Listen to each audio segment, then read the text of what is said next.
রাসূল আকরাম সাল্লাল্লাহু আলাইহি সাল্লাম বলেন, যে ব্যক্তি 7টি কাজ রীতিমতো করবে ওই ব্যক্তির জন্য ফেরেশতারা সবসময় দোয়া করতে থাকে। সুবহানাল্লাহ।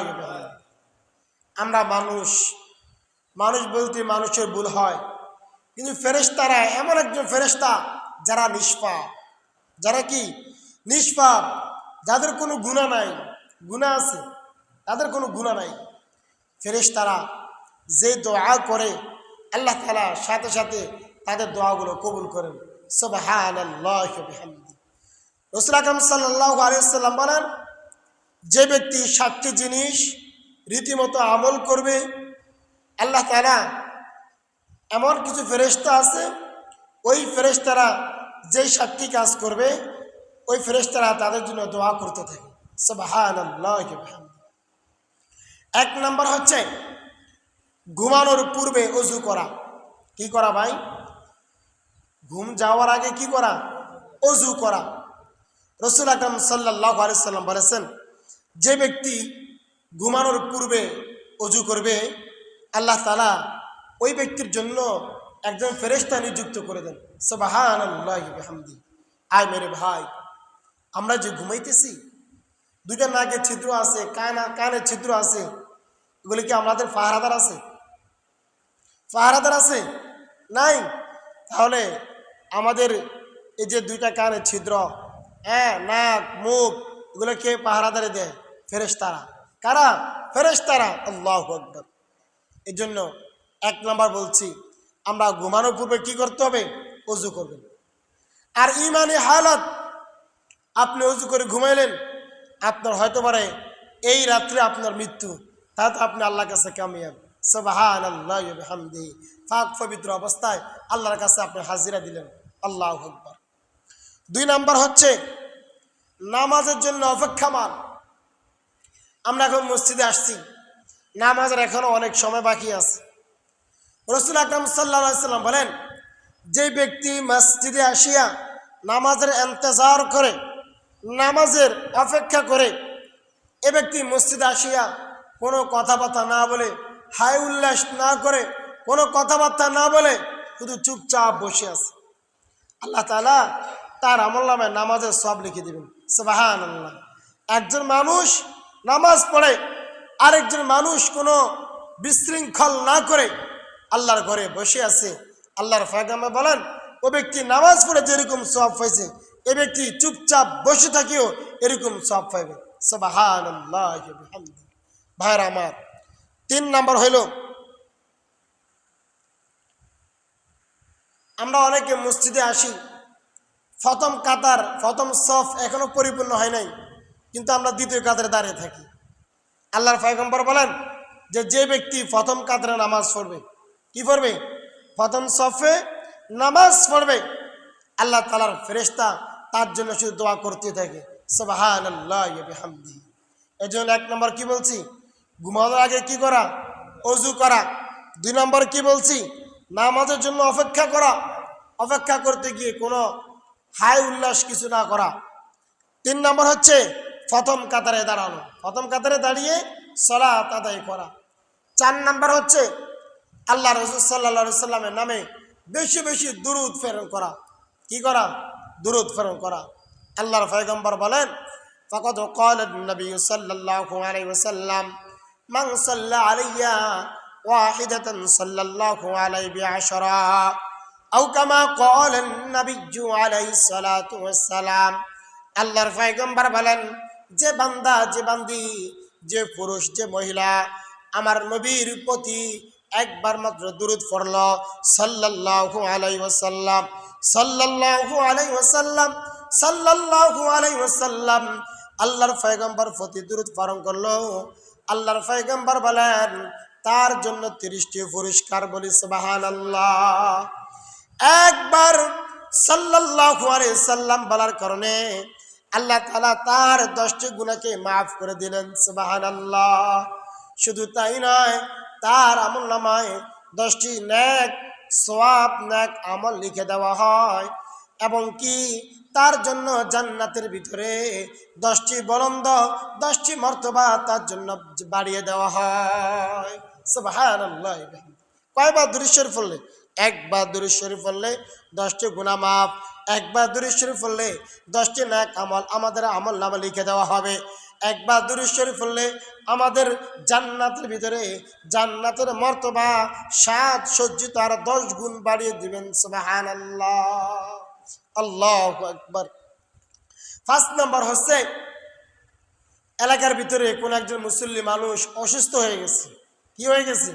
অসুস্থ হয়েছে, বিমারি হয়ে গেছে, তাকে দেখার জন্য যাওয়া। কি যাওয়া? দেখার জন্য যাওয়া। আল্লাহর পয়গম্বর বলেন, একজন মানুষ অসুস্থ হয়ে গেল, আরেকজন মুসল্লি আরেকজন ভাই তাকে দেখার জন্য গেলেন। আল্লাহর পয়গম্বর বলেন, এই ব্যক্তি যে ওই বিমারিকে অসুস্থ ব্যক্তিকে দেখার জন্য গেল, আমি আল্লাহ তার সগীরা গুনাহগুলোকে মাফ করে দিলাম। সুবহানাল্লাহ। আমরা তো এগুলো চাই না। পার্শ্ববর্তী আমার একজন ভাই অসুস্থ হয়ে পড়ে আছে, আমরা যাই না। আত্মীয় স্বজন অসুস্থ হয়ে গেছে, আমরা তাদেরকে খোঁজ খবর নেই না।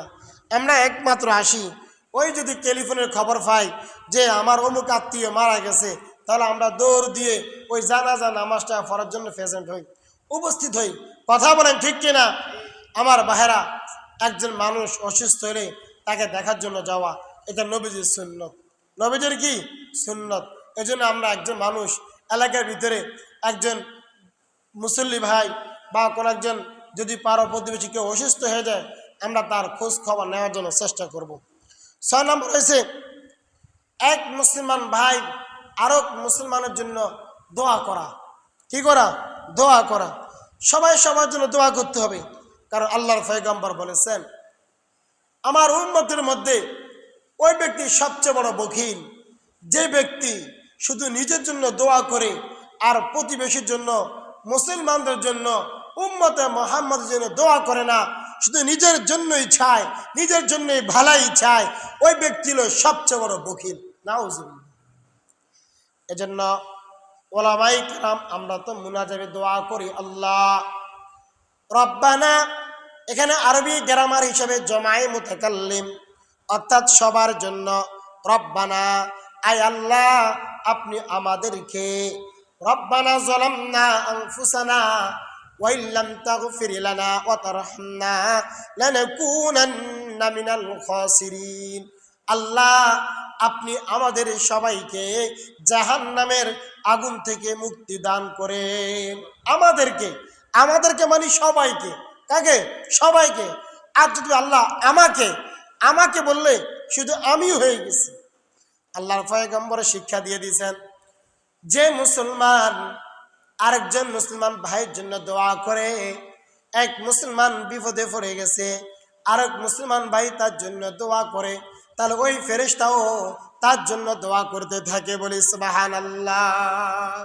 এই জন্য ভাইরা, মুনাজাত ধরলে সবার জন্য আল্লাহ, বাবা আদম থেকে যত মুমিন মুমিনাত, মুসলিম মুসলিমাত যারা অন্ধকারে শাহিদ হয়ে গেছে, আল্লাহ এমন কিছু পরিবার আছে যাদের ছেলেও নাই মেয়েও নাই, তারা দুনিয়া থেকে চলে গেছে, কবরস্থানের সামনে গিয়ে একটু জিয়ারত করবে, তার কোনো ওয়ারিশ নাই, আল্লাহ তাদেরকেও আপনি মাফ করে দিন। বলতে পারবেন না? আমরা যদি এরকমভাবে বলি তাহলে ইনশাল্লাহ ফেরেশতাও আমাদের জন্য দোয়া করবেন। সুবহানাল্লাহ। ভাইরা আমার, 7 নাম্বার হলো কল্যাণের জন্য ভালো কাজের দিকে সদকা করা। ভালো কাজের জন্য কি করা? সদকা করা। একজন মানুষ একটা মাদ্রাসা দিবে, হ্যাঁ, এই মাদ্রাসায় ইটের দরকার, বা এতিমদের একটু চাউলের ব্যবস্থা করে দিয়েছেন, যে কোনো একটা জিনিসকে সদকা করে দিয়েছেন, এই সদকা করার দ্বারা আল্লাহর ফেরেশতা আপনাদের সবসময় দোয়া করতে থাকে। সুবহানাল্লাহ ওয়া বিহামদিহি। তাহলে ভাইরা আমার, কয়টি কাজ করলে ফেরেশতারা সবসময় দোয়া করবে? 7টি। কয়টি ভাই? 7টি। 1 নাম্বার হচ্ছে ঘুমানোর পূর্বে ওযু করা। কি করা ভাই? ঘুমানোর পূর্বে ওযু করা। 2 নাম্বার নামাজের জন্য অপেক্ষা করা। 3 নাম্বার প্রথম কাতারে প্রথম সফে নামাজ পড়া। 4 নাম্বার রাসূলের প্রতি দরুদ প্রেরণ করা।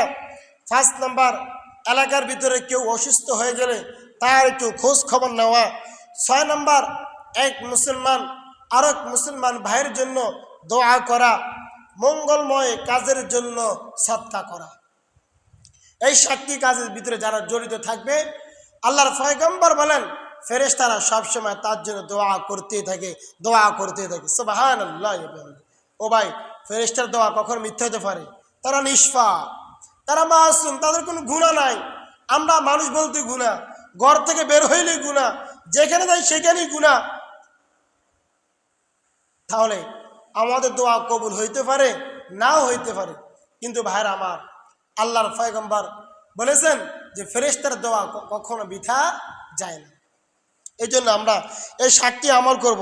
7টি আমল একেবারে সোজা, কোনো কঠিনও নয়, একেবারে কষ্টও নয়, কোনো টাকা পয়সাও খরচ হবে না। আল্লাহ তাআলা আমাদেরকে এই 7টি আমল করার তৌফিক দান করুন, সব বলি আমিন। ভাইরা আমার, আল্লাহর পয়গম্বর বলেন 5টি জিনিসের প্রশ্নের জবাব দেওয়া ছাড়া কিয়ামতের ময়দানে কেউ এক কদম লড়াতে পারবে না। কয়টি প্রশ্ন ভাই? 5টি প্রশ্ন জবাব দেওয়া ছাড়া কেউ এক কদমও আল্লাহর কাঠগড়া থেকে পা হটাইতে পারবে না। তার ভিতরে 1 নাম্বার হলো আন উমরি ফিমা আফনা। আল্লাহ পাক রব্বুল আলামিন আমাদেরকে 60 থেকে 70 বছর হায়াত দান করেছেন। এমনিতেই বেহুদা সৃষ্টি করেন নাই, যে কোনো একটা এর ভিতর রহস্য আছে। আল্লাহ পাক রব্বুল আলামিন কিয়ামতের ময়দানে আমাদেরকে জিজ্ঞাসা করবে, ও আব্দুর রহমান, আমি যে তোমাকে 70 বছর হায়াত দিয়েছি, তোমাকে হায়াত দান করলাম, এই 70 বছর তুমি কোন কাজে ব্যয় করছ? হিসাব দিতে হবে। হিসাব লাগবে না ভাই? হিসাব লাগবে। আপনি কোথাও এক জায়গায় চাকরি করেন, আপনি কোথায় গেলেন? 1 ঘন্টা যে আপনি প্রেজেন্ট ছিলেন না, আপনি কোথায় গিয়েছিলেন? হিসাব দেওয়া লাগে কিনা ভাই? হিসাব দেওয়া লাগে। যে মালিক আল্লাহ আমাকে আপনাকে সৃষ্টি করেছেন, আন উমরিহি ফিমা আফনা, কিয়ামতের মধ্যে জিজ্ঞাসা করবে, ও আব্দুর রহমান, তোমাকে 70 বছর 80 বছর হায়াত দান করেছি, এটা কোন কাজে ব্যয় করছ? 2 নম্বর প্রশ্ন করবে, ওয়ান শাবাবি ফিমা আবলা, ও আব্দুর রহমান, তোমার যে একটা শিশুকাল ছিল, আর একটা যৌবনকাল ছিল, আর একটা বৃদ্ধকাল ছিল, এই যৌবনকাল তুমি কোন কাজে ব্যয় করেছ? কোন কাজে ব্যয় করেছ যৌবনকাল? এখন তো আমরা যৌবনকালে ইবাদত করি না। আমরা ইবাদত তো ওই সময় করি, মসজিদে তো ওই সময় আসি যখন মাজাটা কুজো হয়ে যায়, যখন বেকার হয়ে যায়, যখন আর আমার দ্বারা কোনো কাজকর্ম হয় না, তখন এবার আমরা মধ্যে আসি, চেয়ার নিয়ে বসে থাকি। কথা বলেন ঠিক কিনা? যৌবনকালে সবচেয়ে ইবাদত আল্লাহর কাছে সবচেয়ে বড় দান। সুবহানাল্লাহ বলেন। কিয়ামতের ময়দানে আল্লাহ তাআলা আরশের নিচে 7 প্রকার লোককে আশ্রয় দান করবেন। তার ভিতরে 1 নাম্বার হচ্ছে ওই ব্যক্তি, ওয়াশাবুন নাশা ফি ইবাদাতিল্লাহি আযজা ওয়াজাল, যে ব্যক্তি যৌবনকালে ইবাদতের ভিতরে কাটিয়ে দিয়েছে তার হায়াতকে, যৌবনকালে নামাজ পড়েছে, যৌবনকালে রোজা রাখছে, যৌবনকালে মুখে দাড়িগুলো রেখে দিয়েছে, এই ব্যক্তি কিয়ামতের ময়দানে আল্লাহর আরশের নিচে ছায়া পাইবে। সুবহানাল্লাহ। এজন্য 5টি প্রশ্নের ভিতরে 2 নাম্বার প্রশ্ন হচ্ছে, জিজ্ঞাসা করবে তুমি যৌবনকালটা কোন কাজে ব্যয় করেছ? ওই ব্যক্তি তো কামিয়াব, ওই ব্যক্তি তো সফল কাম, যে ব্যক্তি নিজের যৌবনকালকে ইবাদতের ভিতরে কাটিয়ে দিয়েছে। বলে আল্লাহু আকবার। ছেলে মেয়েদেরকে এখন যে শিক্ষা দিবেন, বাবা নামাজ পড়ো, বাবা তুমি নামাজ পড়ো। নামাজ পড়া ছাড়া কোনো মূল্য নাই। মূল্য আসেনি ভাই? কোনো দাম নাই, কোনো দাম নাই নামাজ পড়া ছাড়া। মেয়েদেরকে বলবেন, নিজের ওয়াইফ স্ত্রীদেরকে বলবেন পর্দা নিশীন হওয়ার জন্য, পর্দা করার জন্য, তাহলে দেখবেন তারা সবচেয়ে বেশি সম্মানী হবে। বলি সুবহানাল্লাহ ওয়া বিহামদিহি। 3 নাম্বার হলো ওয়া মালিহি মিন আইনা ইকতাসাবাহু, ও ধনীওয়ালা, ও ব্যাংক ব্যালেন্সের মালিকওয়ালা, তোমাকে আল্লাহ জিজ্ঞাসা করবে কিয়ামতের ময়দানে। 3 নাম্বার প্রশ্ন, ওয়া মালিহি মিন আইনা ইকতাসাবাহু, তুমি যে এত বিশাল বিশাল ব্যাংক ব্যালেন্স খনিজ তুমি তৈরি করেছ, এত বড় দালান কোঠা তৈরি করেছ, এই টাকাগুলো তুমি কোথায় পেয়েছ? কোন জায়গায় তুমি উপার্জন করেছ? করবে কি না?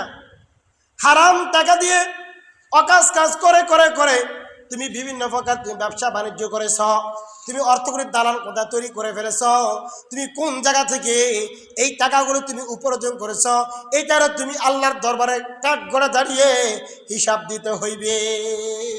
লাগবে কি লাগবে না? লাগে খালি হারাম পন্থায় অর্জন করছেন, হারাম পন্থায় খাইছেন, এটা কি হবে? কখনো হবে না। 4 নম্বর হচ্ছে ওয়াফিমা আনফাকাহু। আবার টাকা অর্জন করছেন, ঠিক আছে, এই টাকাটা কোথায় ব্যয় করছেন, কোন কাজে ব্যয় করছি, কোন খাতে খরচ করা হয়েছে, এইটাও হিসাব দিতে হবে। তাহলে কোথায় থেকে উপার্জন করেছেন এটারও হিসাব দিতে হবে, আবার কোন জায়গায় এই টাকাটা আপনি ব্যয় করেছেন, খরচ করেছেন, সেটারও আপনি হিসাব দিতে হবে। ভাইরা আমার, এত সহজ না মসমুচা খানা, হ্যাঁ, এত সোজা না। এই টাকাটা আপনি কত উপার্জন করছেন, কোথায় থেকে আবার খরচ করছেন, এটার হিসাব দিতে হবে। আল্লাহ তাআলা আমাদেরকে হালাল উপার্জন, হালাল পন্থায় আয় ব্যয় করার তৌফিক দান করুন, সব বলি আমিন। 5 নম্বর হলো ওয়ামাযা আমিলা ফিমা আলিমা। যে লোক যতটুকু জ্ঞান অর্জন করেছে, ইলম অর্জন করেছে, এই জ্ঞান সম্পর্কে জিজ্ঞাসা করা হবে।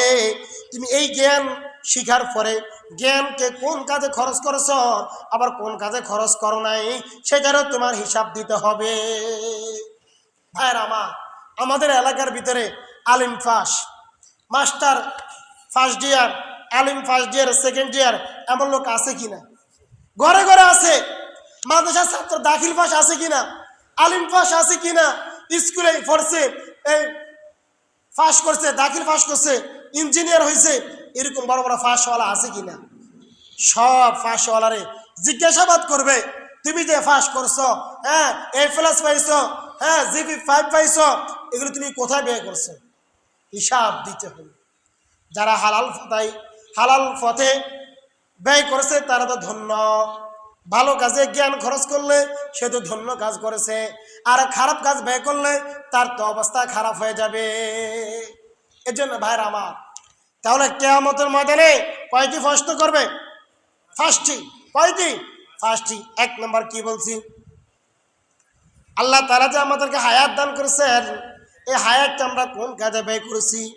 2 নম্বর, যৌবনকালকে কোন কাজে ব্যয় করেছি? 3 নম্বর, ইনকাম সোর্স দালাল কোথা তৈরি করেছি, এই উপার্জনটা কোন জায়গা থেকে উপার্জন করলাম? 4 নম্বর, আমি যে আবার উপার্জন করেছি এই টাকাগুলো কোন কাজে আবার ব্যয় করেছি?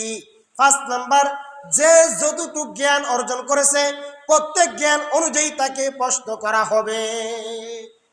আল্লাহ তাআলা আমাদেরকে জানিয়া বুঝিয়া আমল করার তৌফিক দান করুন, আমরা সব বলি আমিন। ভাইরা আমার, আল্লাহর পয়গম্বর বলেন 5টি শব্দ এমন আছে যে ব্যক্তি প্রতিটা মুনাজাতের ভিতরে এই 5টি শব্দ দিয়ে আল্লাহর কাছে দোয়া করবে, তার ওই ব্যক্তির সব কিছু ছাওয়া হয়ে গেল। সুবহানাল্লাহ। দোয়াটা কি আমরা সবাই পারি, কিন্তু আমরা অনেকে খেয়াল করে পড়ি না। দোয়াটি হচ্ছে আল্লাহুম্মা গফিরলি ওয়ারহামনি ওয়াআফিনি ওয়াহদিনি ওয়ারযুকনি। পারি না ভাই? অনেকে পারি। আল্লাহুম্মা গফিরলি, আল্লাহ আপনি আমাকে মাফ করে দেন। আল্লাহ যদি আমাদেরকে মাফ করে দেয় আর কি আছে? যতই ইবাদত করি, যতই নামাজ রোজা কোরআন তেলাওয়াত করি, একটাই চাওয়া মালিকের দরবারে, আল্লাহুম্মা গফিরলি, আল্লাহ আপনি আমাদেরকে মাফ করে দেন। কথা বলেন ঠিক কিনা? নাকি অন্য কোনো কিছু আছে? না, যা কিছু না কামল করি, মালিকের কাছে একটাই চাওয়া, একটাই আশা, আল্লাহুম্মা গফিরলি, আল্লাহ আপনি আমাদেরকে মাফ করে দেন। 2 নম্বর, ওয়ারহামনি, আল্লাহ আপনি আমাদেরকে দয়া করেন। কি করেন? আল্লাহ আপনি আমাদেরকে দয়া করেন। আল্লাহ যদি আমাদেরকে দয়া যদি না করে, রহমত না করে, আমরা কেউ দুনিয়াতে বাঁচার কোনো ক্ষমতা নাই। কথা বলেন ঠিক কিনা? এই যে আল্লাহর ঘরে যে আইছি, আল্লাহর রহমত ছাড়া কি আমরা আসতে পারছি? হ্যাঁ, কত শক্তিওয়ালা এখনো বাড়িতে বসে আছে, এখনো দোকান ফাটে বসে আছে, কাজে কর্মে ব্যস্ত আছে, ঘরে শরীরে শক্তি আছে, কিন্তু কত মাজুর মানুষ আল্লাহর ঘরে চলে আসে। আল্লাহর ঘরে আসতে রহমত লাগে। কোনো মুমিন বান্দা বান্দি আল্লাহর দয়া ছাড়া, আল্লাহর রহমত ছাড়া কখনো কেউ কিছু করতে পারে না। পারবে? আল্লাহর কাছে এই জন্য দোয়া করা, আল্লাহুম্মা আরহামনি, আল্লাহ আপনি আমাদের প্রতি দোয়া করেন। 3 নাম্বার হচ্ছে ওয়াআফিনি, আল্লাহ আপনি আমাদেরকে সুস্থতা দান করেন। সুস্থ থাকতে কত বড় আল্লাহর নিয়ামত। অসুস্থ হইলে বোঝা যায়, কথা বলেন ঠিক কিনা? অসুস্থ হইলে এবার সুস্থতার কদর আসে। এজন্য আল্লাহ পয়গম্বর বলেছেন যে তুমি অসুস্থ আসার আগে আগে তুমি সুস্থতাকে তুমি মূল্যায়ন করো। আল্লাহু আকবার, আল্লাহু আকবার। ভাইরা আমার, 3 নম্বর হচ্ছে কি ওয়াআফিনি, আল্লাহ আপনি আমাদেরকে সুস্থতা নিয়ামত দান করেন। 4 নম্বর হচ্ছে ওয়াহদিনি, আল্লাহ আপনি আমাদেরকে হেদায়েত দান করেন। কার কাছে চাইতে হবে? হেদায়েত কপালে যদি না থাকে ওই ব্যক্তি গোমরা হয়ে যাবে। হেদায়েত না থাকলে এই ব্যক্তির কাছে আল্লাহর ঘরে ভালো লাগে না, কোরআন পড়তে ভালো লাগে না, আযান শুনতে ভালো লাগে না, ভালো নসিহত শুনতে ভালো লাগে না, কারণ তার কপালে হেদায়েত নাই। কি নাই? হেদায়েত নাই। 5 নম্বর হচ্ছে ওয়ারযুকুনি, আল্লাহ আপনার গায়েবী খজানা থেকে আমাদেরকে উত্তম রিজিকের ফয়সালা করে দেন, বলি আমিন। এজন্য ভাইরা আমার, ও আমার মা বোনেরা, প্রতিটি সময় হাঁটতে চলতে ফিরতে মুনাজাতের ভিতরে মালিকের কাছে 2 ফোঁটা চোখের পানি ছেড়ে দিয়ে মালিকের কাছে দোয়া করবেন, আল্লাহুম্মা গফিরলি ওয়ারহামনি ওয়াআফিনি ওয়াহদিনি ওয়ারযুকনি। আল্লাহ আমাদেরকে আমল করার তৌফিক দান করুন, বলি আমিন। ভাইরা আমার, আমরা যে দুনিয়াতে আছি, এই দুনিয়াতে সামথিং একেবারে স্বল্প হায়াত নিয়ে আমরা দুনিয়াতে আসছি, কথা বলেন ঠিক কিনা? এই দুনিয়াতে আমরা কেউ কেউ আজীবন বাঁচবো? এই দুনিয়াতে যখন আমরা যৌবনে যখন পদার্পণ করি, শরীরে যখন শক্তি থাকে, আমরা তখন রঙিন স্বপ্ন দেখি। কি দেখি? রঙিন স্বপ্ন দেখি। প্রতিপালককে ভুলে যায়, প্রতিপালকের কথা ভুলে যায়। প্রতিপালক যে আমাদেরকে দৈনিক 5 ওয়াক্ত সালাত ফরজ করেছেন, কিছু দায়মি ফরজ করেছেন, আমরা এগুলো ভুলে যাই। কি যাই? ভুলে যাই। ভাইরা আমার, সব সময় মৃত্যুকে স্মরণ করবেন। কিসেরকে? মরণকে। সব সময় মরণকে স্মরণ করলে আল্লাহর কত স্মরণ আসবে।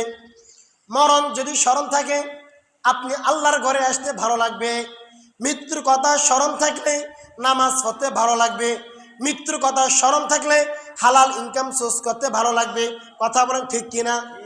মাঝে মাঝে ভাইরা আমার, কতগুলো খেয়াল করেন, এশা নামাজ পড়ে ঘুমানোর আগে মনকে বুঝাইবেন, মনের সাথে একটু মরণের একটু চিন্তা ভাবনা মোরাকাবা করবেন। মনকে বুঝাইবেন, হে মন, ভোর 4টা বাজে যদি আমার মৃত্যু হয়ে গেল, কয়টা বাজে? ভোর 4টা বাজে আমার এন্তেকাল হয়ে গেল, ভোর 5টা বাজে ইমাম সাহেবের কাছে গিয়ে একটা লিস্ট দিবে, খবর দিবে, হুজুর আমার বাবা তো মারা গেছে, একটু মাইকে একটু কষ্ট করে ঘোষণা করে দেন। ইমাম সাহেব মাইকে ঘোষণা করে দিল। ভোর 8টা বাজে তাকে শেষ গোসল করার জন্য সবাই প্রস্তুত হয়ে গেল। ভোর 9টা বাজে তার গায়ের ভিতরে, শরীরের ভিতরে যেই সাজসজ্জ জামাগুলো ছিল, এই জামাগুলো ছেড়ে দিয়ে বাজার থেকে 3টা সাদা কাপড় এনে তার গায়ে পরিধান করে দিল। জোহরের যখন আজান দিল, আজানের পরে তার বাড়ি থেকে, যে তার দালাল কোঠা আলিশান, এটা তার একটা বাড়ি ছিল, ওই বাড়ি থেকে 4 জন মানুষ খাটিয়ার ভিতরে শোয়ায়ে তাকে মসজিদের সামনে বারান্দা নিয়ে আসে। আবার যখন নামাজ পড়া শেষ হয়ে গেল, 2টা বাজে তাকে আজানবিহীন তাকে নামাজ পড়ানো হয়ে গেল। জানাজার আজান আছে কিনা? জানাজার আজান আছে কিনি? আজানবিহীন তাকে নামাজটা পড়ানো হলো। নামাজ পড়ানোর পরে 2টা 30 মিনিটে তাকে কবরস্থানের সামনে নিয়ে গেল। কবরস্থানের সামনে নিয়ে যাওয়ার পর 3টা বেজে গেল, তার 3.5 হাত মাটি নিচে চলে গেল। কথা বুঝে থাকলে বলুন, আমার আপনার জীবন কতটুক? আমার আপনার জীবনটা হচ্ছে 3.5 হাত মাটির ঘর। কথা বলেন ঠিক কিনা? মনকে বুঝাইবেন এরকম ভাবে, রাত্রে ঘুমাইতে গেলে মনকে বুঝাইবেন আমি তো এখন মরে গেছি, কিছুক্ষণ পরে আমার জন্য বাঁশ কাটা আরম্ভ হয়ে যাবে, আমাকে তো কবরের ভিতরে রেখে দিয়েছে, আমার এখন কি অবস্থা? যে ব্যক্তি নেক আমল নিয়ে আসতে পারবে ওই ব্যক্তির জন্য কবরটা নূর হয়ে যাবে, সুবহানাল্লাহ। আর যে ব্যক্তি বদ আমল নিয়ে আসবে তার কি অবস্থা হবে? এই জন্য ভাইরা আমার, মনকে এভাবে বুঝাইবেন, দেখবেন এভাবে মনকে বুঝাতে পারলে একটু মন একটু নরম হবে, নামাজ পড়তে ভালো লাগবে, একটু চোখের পানি আসবে। আল্লাহ তাআলা আমাদেরকে আমল করার তৌফিক দান করুন, আমরা সকলে বলি আমিন। ভাইরা আমার, কিছু বেনামাজি আছে, নামাজের কথা বলি, ভাই মসজিদে আসেন, তবে সে বলে সময় হইলে নামাজে যাব। কি হইলে? সময় হইলে নামাজে যাইব। 2 নম্বর বলে আমি তো এখনো গোসল করি নাই, আমি তো এখনো কি করি নাই, এখনো গোসল করি নাই। মুমিন কি নাফাক থাকতে পারে? কথা বলেন, মুমিন নাফাক থাকতে পারে কিনা? নাফাক ক প্রকার? 2 প্রকার, একটা হচ্ছে ফরজ আর একটা হচ্ছে এমনি মুস্তাহাব। অজু ছুটে গেছে, হ্যাঁ, আপনি অজু করলে কি হয়ে যায়? পবিত্র হয়ে যান। ফরজিয়ত গোসল যদি আপনার ফরজ হয়, আপনি তো মাটি তো ফাড়া দিতে পারবেন না, আপনি তো রাস্তায় তো আসতে পারবেন না। কথা বলেন ঠিক কিনা? আপনি কিসের নাফাক? কিসের নাফাক? আপনার গোসল যদি ফরজ হয় আপনি তো রাস্তায় আসতে পারবেন না। কথা বলেন না ঠিক কিনা? ওই ব্যক্তির উপর লানত, ওই ব্যক্তির উপর অভিশপ্ত যে ব্যক্তি গোসল ফরজ হওয়ার পরেও রাস্তায় ঘুরে, গোসল করে না, রাস্তায় ঘুরে, তাকে মাটি অভিশপ্ত দেয়। তো মুমিন তো ফরজিয়ত গোসল নিয়ে রাস্তার উপর আসতে পারে না। কথা বলেন ঠিক কিনা? তাহলে মুমিন তো নাফাক হইতে পারে না, অজু ভেঙে গেছে, অজু করলি তো ফাঁক। কথা বলেন ঠিক কিনা? বেনামাজি কি বলে? হুজুর গোসল করে নাই। আবার 3 নম্বর বলে হুজুর কাফর নাফাক। কাফর নাফাক হইতে পারে মুমিনের? হইতে পারে, কাফর নাফাক। আবার বলে যদি কেউ যদি নামাজের জন্য বুঝায়, তুমি এখন যাও আমি পরে পড়ে নিব, বলে কি বলে না? তুমি এখন যাও আমি পরে পড়ে নিব। আবার কেউ জিজ্ঞেস, ভাই নামাজে আসেন, আজকে কেন নামাজ পড়েন নাই? বা আজকে প্রচন্ড কাজের ঝামেলা ছিল, আজকে প্রচন্ড কাজের কি ছিল? ঝামেলা ছিল। আবার বলে নামাজ পড়ে কি লাভ? নামাজ পড়লো যেই, নামাজ না পড়লো সেই। নাউজুবিল্লাহ, নাউজুবিল্লাহ, নাউজুবিল্লাহ। অনেকে মুখ দিয়ে বের হয়ে যায়, ভাই কি কথা বললেন? মুখে তো নামাজ পড়ে, ওই নামাজ পড়ে কি করছে? নামাজ পড়ে কি করছে? ওই তো নামাজ পড়ে নাই, ও তো আরো ভালো আছে। ভাই আরেকজন কি বলে, ভাই নামাজ না পড়ে আরো ভালো আছে। নাউজুবিল্লাহ, নাউজুবিল্লাহ। ভাইরা আমার, আল্লাহর ঘর ধরতে হবে। মাইকের আজানের শব্দ শুনলে কোনো দোকানপাট বন্ধ হয়নি? বন্ধ হয় না। দোকানপাট বন্ধ হয়নি? দোকানপাট বন্ধ হয় না। গুল্লির শব্দ শুনলে বন্ধ হয় কি না? বজ্রপাতের বিকট শব্দ শুনলে আওয়াজ বন্ধ হয় কি না? আচ্ছা, এই বিকট শব্দ শোনার পরে দরজা জানালা দোকানপাট শাটার সব বন্ধ করে ফেলছে। কেন বন্ধ করছে? কিসের ভয়? মরণের ভয়। কিসের ভয়? যে বজ্রটা আমার গায়ে লাগে গেলে আমি কি যাব? মরে যাব। ও দোস্ত, দিলে কান লাগে, শোনো, তুমি বজ্র শব্দের আওয়াজের কারণে দোকানের শাটারটা তুমি বন্ধ করতে পারছো, মরণের ভয় আমি মরে যাব। মরণটা কার হাত? ও ভাই কার হাত? মরণটা যার হাত তাকে তো তুমি ভয় করো না, তুমি তো মরণকে ভয় করো। এই মরার ভয় তো কোনো লাভ নাই। যে মালিকের হাতে মরণের খাতা লেখা আছে, কলম আছে, ওই মালিককে ভয় করো। ওই মালিককে ভয় করলেই তোমার নামাজ রোজা সব ঠিক হয়ে যাবে। কথা বলেন ঠিক কিনা? ভাইরা আমার, আজকের আলোচনা সারমর্ম হচ্ছে 7টি কাজ করলে ফেরেশতা দোয়া করবেন। আর আমাদের প্রত্যেককে আল্লাহর কাঠগড়া দাঁড়িয়ে 5টি প্রশ্ন করবেন, এই 5টি প্রশ্নের উত্তর দিতে হবে। 3 নম্বর আলোচনা হচ্ছে আল্লাহর কাছে সবসময় দোয়া করবেন, আল্লাহুম্মা গফিরলি ওয়ারহামনি ওয়াআফিনি ওয়াহদিনি ওয়ারযুকনি। আর কেউ বেনামাজি থাকিয়েন না ভাই, বেনামাজি থাকিয়েন না ভাই। এই সামনে দোকান, কতগুলো দোকান আছে, নামাজে আসে না, এসে নামাজ পড়ি, কেউ মনে কষ্ট নিন না ভাই। আমাদের মুসল্লি থেকে 2টা দোকানে মানুষ আর বেশি থাকে। আল্লাহ রাস্তায় মাপছে ভাই, বাবা গেছে, দাদা গেছে, মা গেছে, তারা কি কেউ ফিরে আসছে? কেউ ফিরে আসছে? আমরা একদিন চলে যেত ভাই। কয় মিনিট লাগে নামাজ পড়তে, কয় মিনিট লাগে ভাই। আমরা দোকান খোলা রাখছি কেন ভাই? এক কাপ চা বিক্রি করতে পারবো? হ্যাঁ, এটাই তো। রিজিক কে দেয়? কথা বলে, রিজিক কে দেয়? তো আল্লাহর কাছে আল্লাহ বলছে ইয়া আইয়ুহাল্লাযীনা আমানুস্তাঈনু বিস-সাবরি ওয়াস-সালাহ। আল্লাহর কাছে তুমি সাহায্য চাও নামাজের মাধ্যমে। কিসের মাধ্যমে? নামাজের মাধ্যমে। সাহাবায়ে কেরাম আযান দিয়েছে, কুড়াল উঠাইছে, আযানের শব্দ শুনছে, আল্লাহু আকবার ধ্বনি শুনছে, কুড়াল সামনে জানায়, পিছনের দিকে চলে গেছে। ঘরে ঘরে মসজিদ, কি সামনে মসজিদ, কি ভাই মসজিদে আসে না ভাই, কার লাভ? আমরা বুঝানোর দায়িত্ব ভাই, বুঝাইতে পারবো, কাউকে মারধর করে আমরা তো আর কাউকে মসজিদ আনতে পারবো না। এই জন্য ভাইরা আমার, আল্লাহ ঘরে ধরেন, মসজিদ ধরেন, আল্লাহ বরকত দিবে। আপনি 2 কাপ চা বিক্রি করছেন, নামাজ পড়ে দেখেন, হয়তো আল্লাহ আপনাকে আরো বেশি বরকত দিবে। কথা বলেন ঠিক কিনা?